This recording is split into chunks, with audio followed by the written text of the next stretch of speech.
on Board Game Blitz, a proud member of the Dice Tower Network and a podcast about all things board games that you can listen to in less time than it takes to download that new scenario to a companion app when you have bad service at the Board Game Cafe. Board Game Blitz is sponsored by Grey Fox Games. This week, we're talking about board games that utilize apps. First, we discuss a couple games we've played recently, including Escape Tales Low Memory and Children of Wyrmwood, plus Stay Cool. Then, we revisit a topic from episode 33, games that use a digital app as an essential piece or helpful companion to gameplay. And now, here are your hosts, Ambie and Crystal, plus special guest and patron of the show, Matt. One quick announcement before we hop into the main episode, and that is that our 5-year anniversary is next week.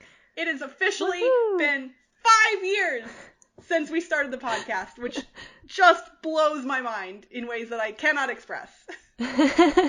Yeah, that's a long time. So, in celebration of that fact, I think you all know, if you've been around for a while, we've done some pretty big stuff for our anniversaries in the past. This year, we are keeping it a little bit more low-key, but we are hosting an online game night for all of the Blitzketeers. It's going to be tomorrow, Friday, what is the date of Friday? 21st. May 21st. In our Discord. So if you are not in our Discord, make sure you go to the show notes of this episode and click on the link to join our Discord. Mm-hmm. And we are going to be streaming as well, so you can also hang out in the chat on Twitch with us if you want to do that instead. But if you want to participate, you're going to want to be in the Discord. We're planning on doing some fun party games, like party board games, some Jackbox games, kind of whatever everybody's feeling. Maybe some board game arena, who knows? Needless to say, we just want to celebrate you all, our community, our Blitzketeer fans who we love so very much. And so we want to do a game day for you all. And we will have been tweeting about this week before this episode dropped. So hopefully you are already aware. But in case this is the first you're hearing of it, it's tomorrow. Yeah. Or today if you're listening to it on Friday. That is also true. And if you're listening on Saturday, I'm very sorry. Yeah. But also, just to tease you a little bit, we are doing a big giveaway for our 5th anniversary as well, sponsored by our awesome sponsor, Grey Fox Games, and that we are going to be giving the details for that in our next episode. So that is an episode that you will not want to miss, because we've got some pretty cool prizes lined up for that. So that's exciting. Yep. Another announcement we have is that next weekend is Tabletop Live Network on May 29th through 30th, 24 hours of Twitch streaming, and we will be streaming on Saturday, May 29th at 12 p.m. Pacific. We'll be streaming Flashpoint Fire Rescue while eating hot sauce. Yes, I don't even remember. Did you come up with this idea? I feel like maybe. I think I came up with like a different idea, and then you came up with this idea because we were thinking of like fun ideas. And I think you might have mentioned this, or I don't know. We wanted to do something a little bit gimmicky, just to kind of like spice things up, so to speak. And so, yes, Ambie and I bought these ridiculous hot sauce sets from Amazon that like have 12 different hot sauces of increasing spiciness, and every time a specific thing happens in the game in Flashpoint Fire Rescue, we're gonna eat the next hot sauce up to a certain point. Yeah. We're probably not gonna go through all 12. I don't like spicy food, so I like spicy stuff, but I'm kind of a wuss because I haven't had a lot in a long time. So we'll see how it goes, but I'm really excited to potentially suffer for the sake of a funny Twitch stream, because it'll be fun.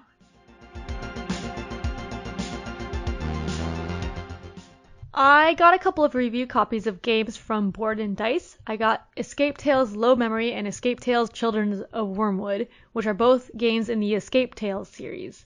If you're not familiar with the Escape Tales series, they're like a story-driven escape room type game. The first one was Escape Tales The Awakening, which I played a few years ago. And so this is like the second and third in the series. They're not related story-wise, but they have very similar mechanics.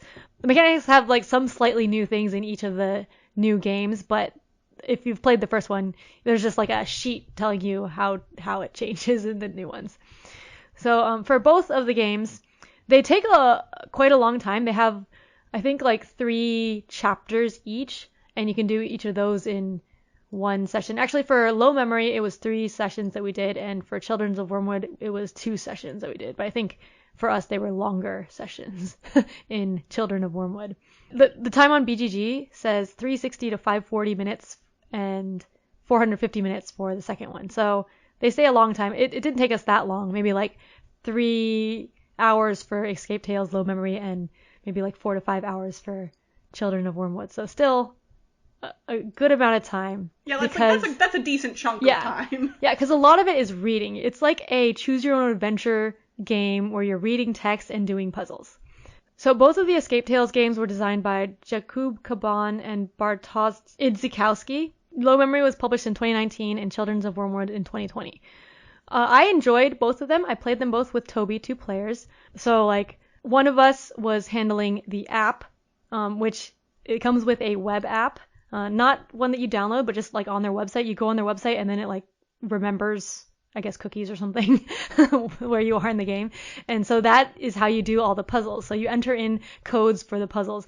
And what's cool about that is that each puzzle has a symbol on it. So when you get a puzzle card, it has like the symbol and you can push the symbol and look in the app and then you can say like what cards are needed for it. And it says, oh, you need 2 puzzle cards for this, or like 2 puzzle cards and this location card. And so you know what you need for it, which is very helpful because a lot of times you're not sure, like, oh, should I be working on this puzzle now or doing something else?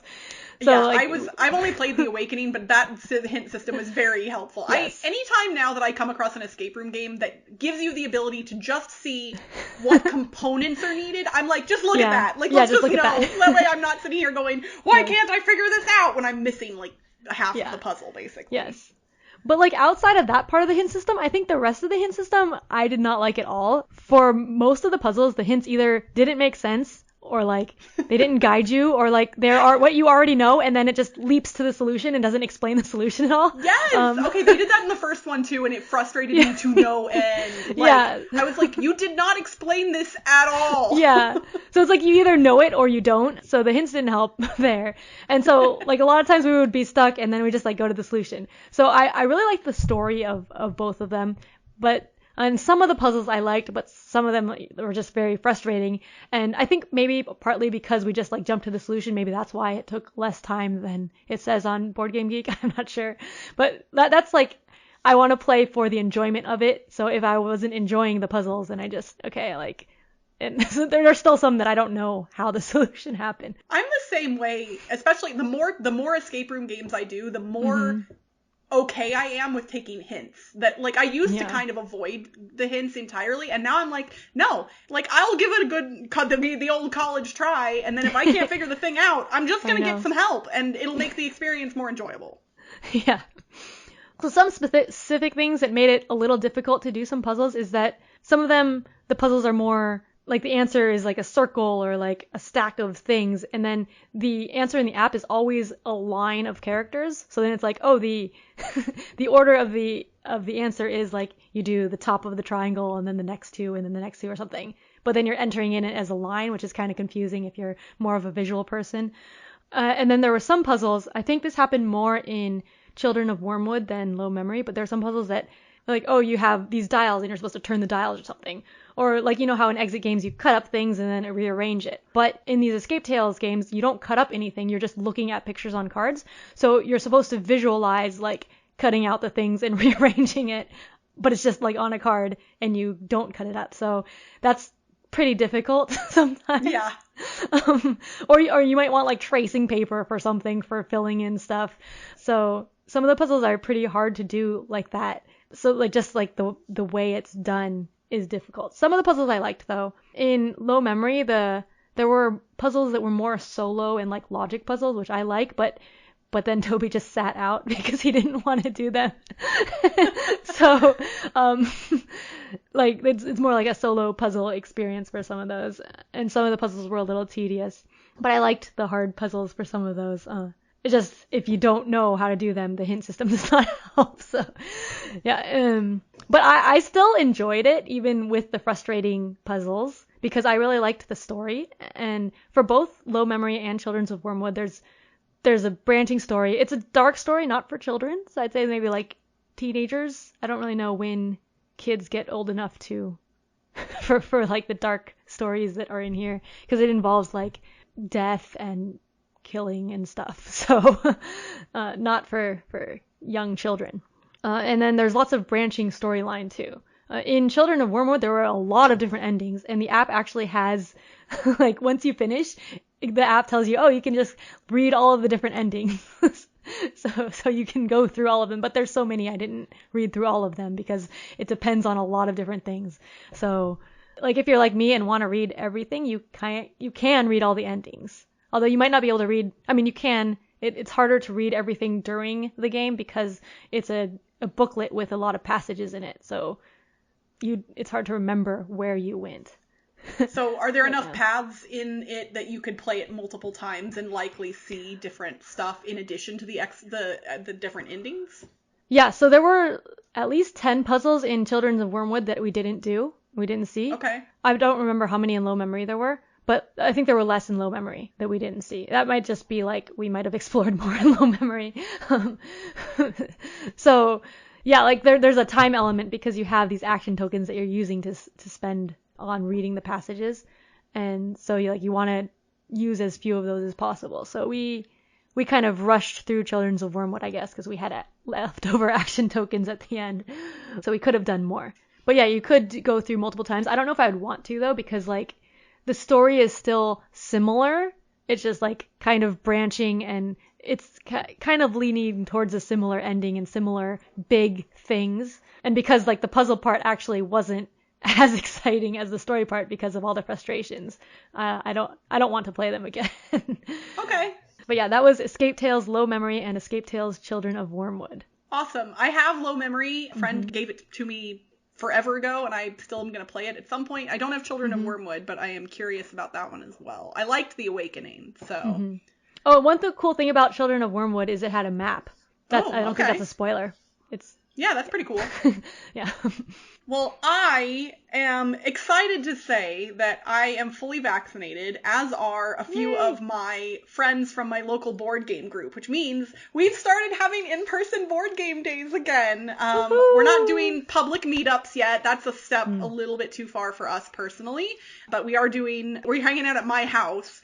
And last weekend, my buddy Greg, who I've been gaming with for literally years, brought over a game that I saw at a convention a year or two ago that I wanted to play and had never gotten a chance to, and that is Stay Cool from Scorpion Mask Games.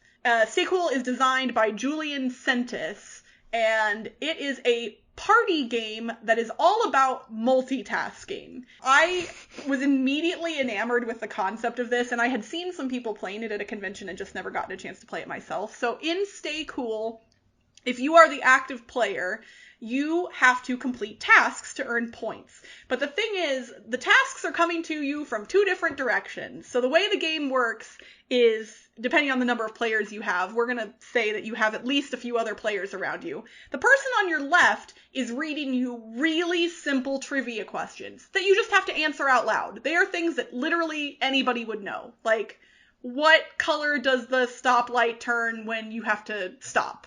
And then you would just say red. Like, things like that. Really simple questions. The person on your right is also asking you questions at the same time. But instead of answering verbally, you have to spell out the answers using dice that have letters on them.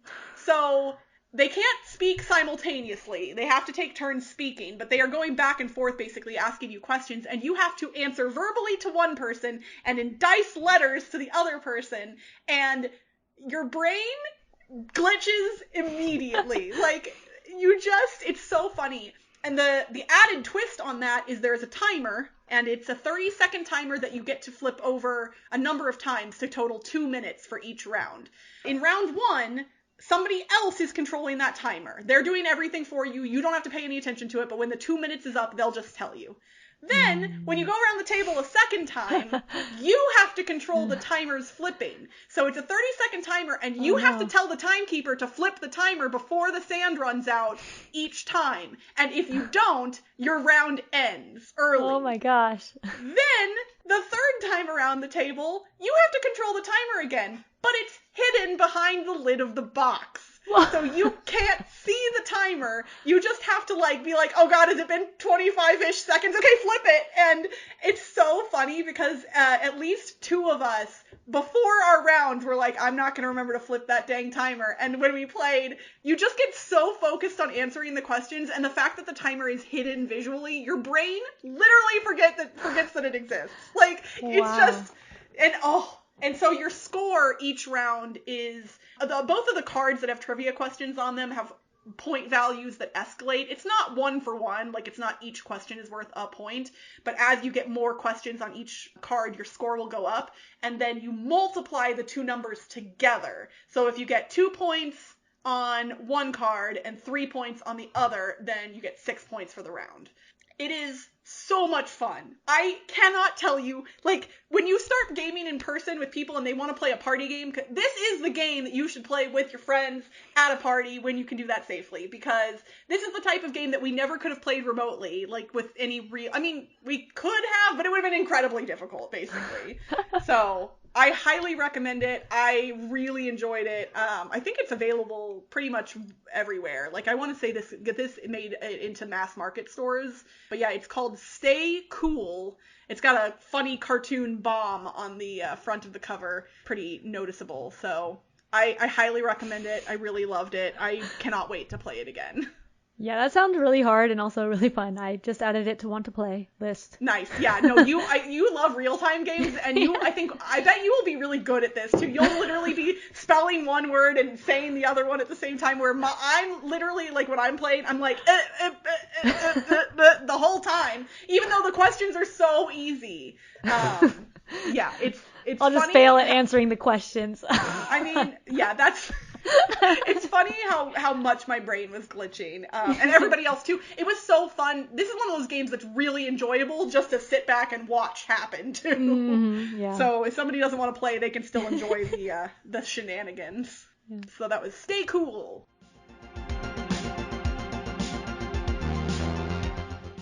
Way back in episode 33, we did a topic that we named the Digital Frontier, and we talked about apps in games. Well, episode 33 was a long time ago, and there have been a lot more games that have come out that use apps, either as an essential part of the play experience or as an added bonus part of the play experience. So we're going to bring Matt into the conversation with us now, and we're going to talk about what our thoughts are. And I want to start off the conversation by saying, around 6 years ago or so, that is when XCOM, the board game, was released. And I want to say it was one of the first big titles that involved an app that you had to use to play the board game.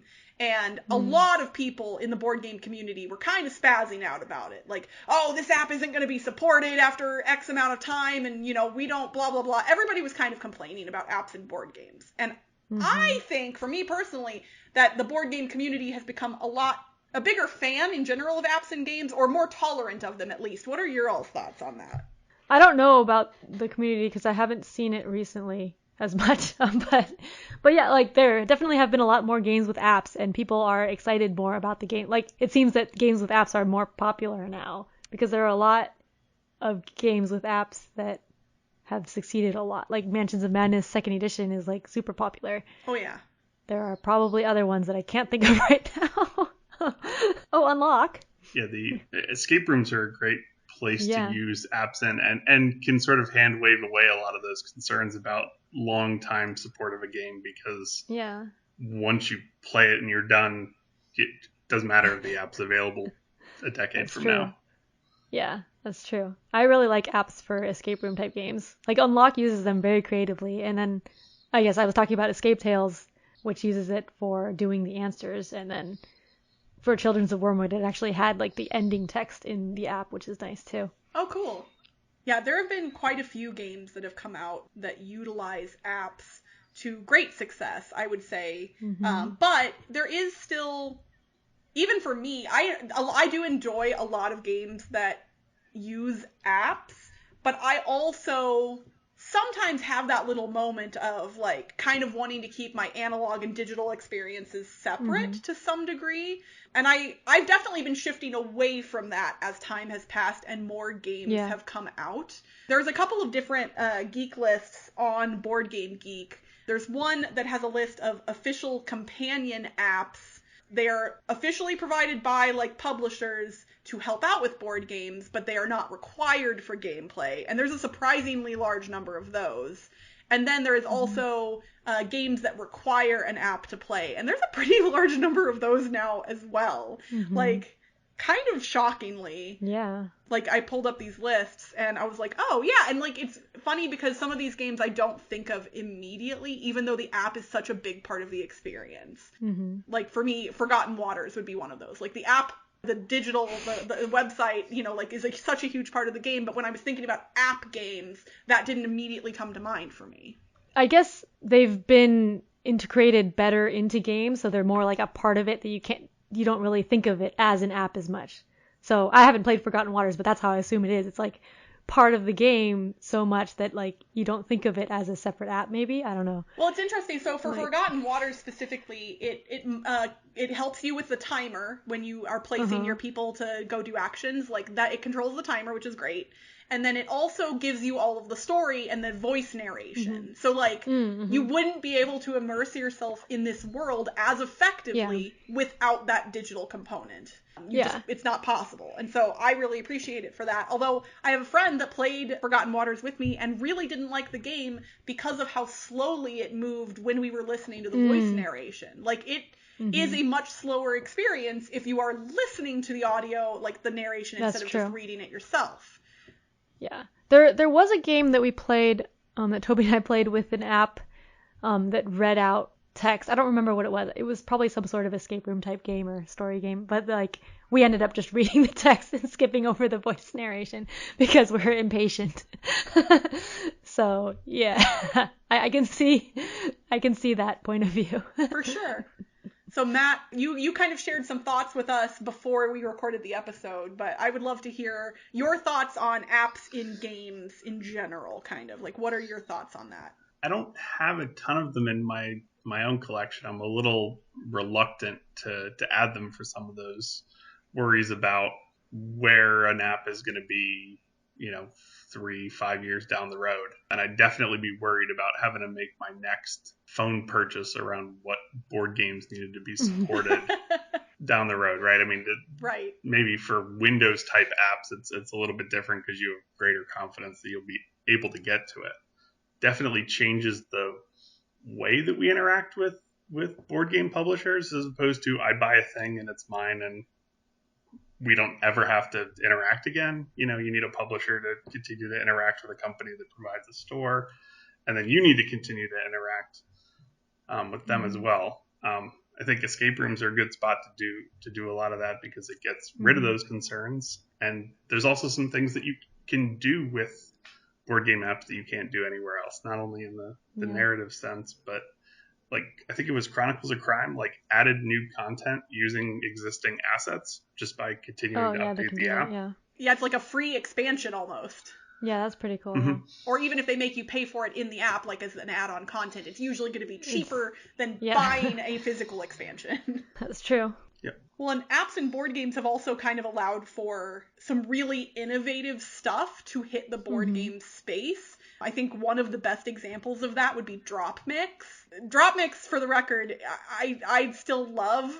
Like, I know it was weirdly overpriced when it first came out, and then it was hard to get the cards, the extra packs, and things like that. But it's a game where you're literally taking these physical cards that have NFC chips in them and placing them onto a physical board, and then music plays through your phone, the app, and you're literally mixing music together in real time like you were a DJ. And it makes you feel like a freaking DJ. And it's really cool. And yeah, again, like, I don't think it would be prohibitively expensive to put enough tech into the device itself to do that without the phone helping.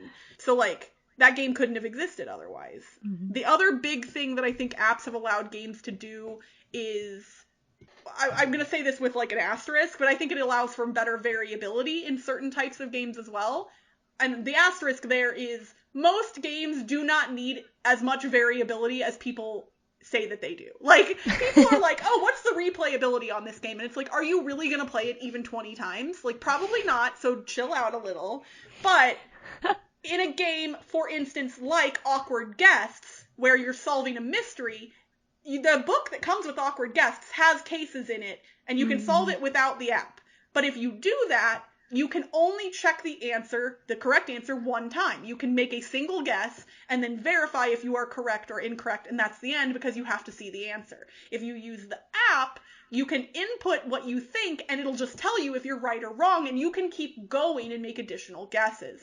And it can create an infinite number of cases for you because it can generate the stuff needed, tell you what cards you need, and all of that jazz. So another Rising 5 from our sponsor, Grey Fox Games, same way. Rising 5 is kind of like a mastermind style cooperative game, and it generates the puzzle in the app. So that way, you know, nobody knows the answer and you don't have to worry about it. So it does do that.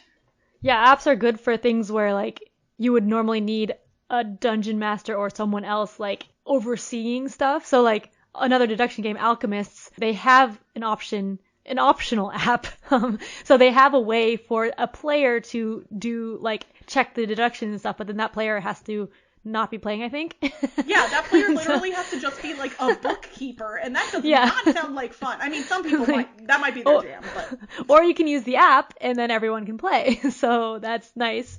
And then also, like, with Mansions of Madness and Lord of the Rings Journeys in Middle-earth, which is the one that I have, the app does all of the, like, dungeon building, so it's a cooperative dungeon crawler type game, and that's great.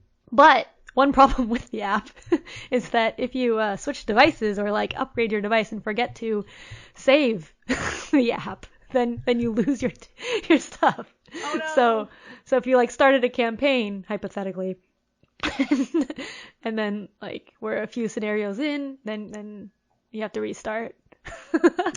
This may or may not have happened. You have the look on your face of, oh, I know how this goes.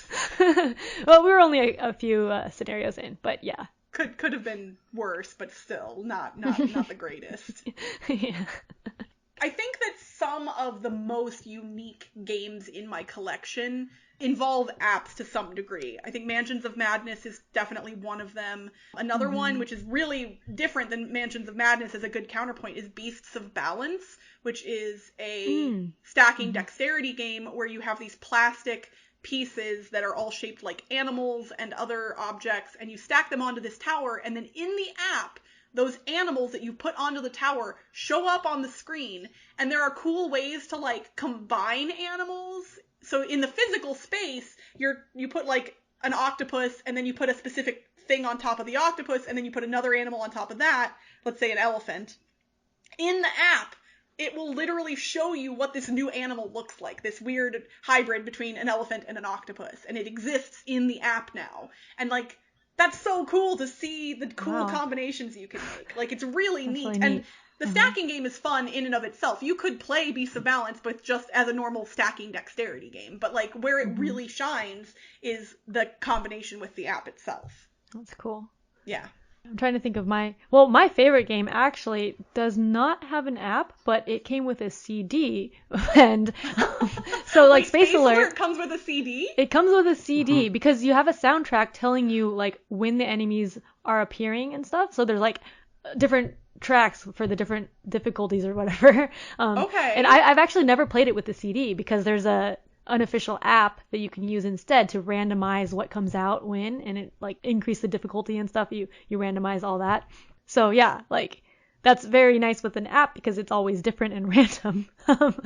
But yeah, like, I was thinking, that made me think that apps, like, or the concept of having an app or a digital assistant isn't really new because old games had VHS, like a Nightmare, right? Atmosfear. Like, that has, I haven't played it still, but that has a VHS video fun fact, playing. I just got a version of Atmosfear that has a DVD instead of a VHS, so I now own both. I have the VHS version and the DVD version of Atmosfear. But, like, if that were made today, it'd probably have an app and then have, like, different scenario. I don't know. Oh man, now you're just making me want, because there was a company that was supposed to republish Atmosfear, and because Restoration Games wanted it and couldn't get it because somebody else had acquired the license and was planning on doing it. I don't think they ever did, and I'm mad about it. No. I don't typically like horror in life. Like, I don't do horror movies or TV shows, but this game, I want more of it. I want jump scares in my board games. I don't know why, but somebody please,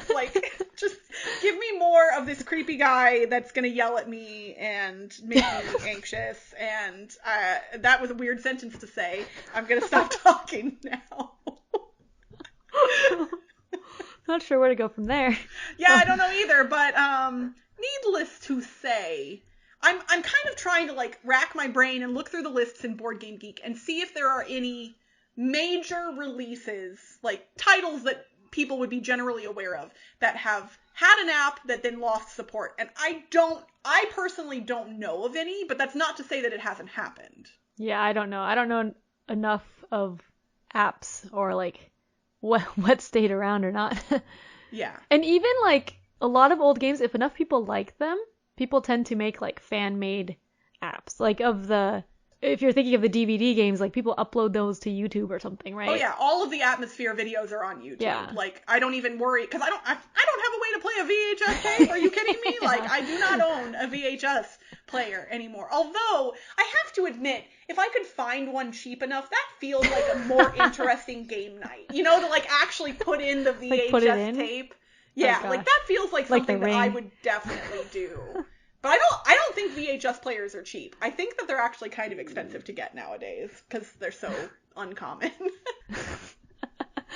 So Matt, of the games that you've played that used apps in any way, even if they were unnecessary to gameplay, are there any in particular that you've been really fond of? Yeah, I mean, Mansions of Madness is wonderful, and I think definitely any of the apps that do a lot of the bookkeeping for you are definitely ones that I'm going to get behind just to smooth out the gaming experience. For sure. Sheriff of Nottingham has that. You don't need it to play the game, but at the end, you can input everybody's what goods and contraband they have, and it does the scores for you or whatever. Yeah, I think those are definitely useful and nice to have. Mm-hmm. Well, and in Mansions of Madness, in first edition, the thing that everybody always said is when you're setting up the game, if you're the game master, you have to be really careful because one misplaced token could literally ruin the scenario. And that's scary. So now it's oh no, we don't have to put these tokens out because the app is just going to tell us. Yeah, that's so nice. Well, I would say apps with board games are here to stay, at least for the foreseeable future. And I, for one, am a fan. I like them. I have a lot of games that involve apps, and I'm down for it. But I also am still, in the back of my head, kind of let's see if this lasts. But it seems like for now, that's what's happening. That's what's happening. Ba-da-ba. Yeah, one thing to not gloss over too is that just from an accessibility standpoint, board game apps can bring a whole bunch of narrative style board games to people who may not be able to see or visually impaired in some way. So there's definitely places where using apps in novel ways can make games more accessible to everybody. Absolutely. That's true, an excellent point. And actually, I wonder, here's a question I want to pose to two of you before we end this conversation. Do you think that the past year of a lot more people playing board games in digital spaces, do you think that will lead to better or more app-based or app-supported games because board gamers have kind of become more familiar with digital spaces in ways that they maybe weren't before? What do you think? That's an idea that just popped into my head, and I don't care what you guys answer, but... I think it could, and then also publishers have been making more digital games, so they have now the resources to make digital apps and stuff because they've been working towards that in the past year. So now that they have those resources and people who know how to make apps, they can use them for future games as well, I guess. I agree. And I mean, also from just a supply chain cost to produce game type basis, it's a lot easier to spin an app up than it is to get plastic shipped over from China, and that's only going to get more expensive over time.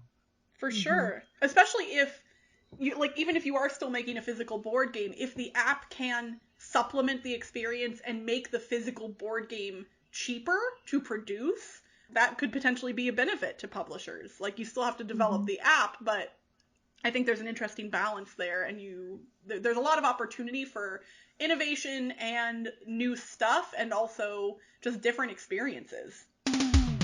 And that's it for this week's Board Game Blitz. Visit our website, boardgameblitz.com, for video and blog content, as well as to get links to all our social media pages.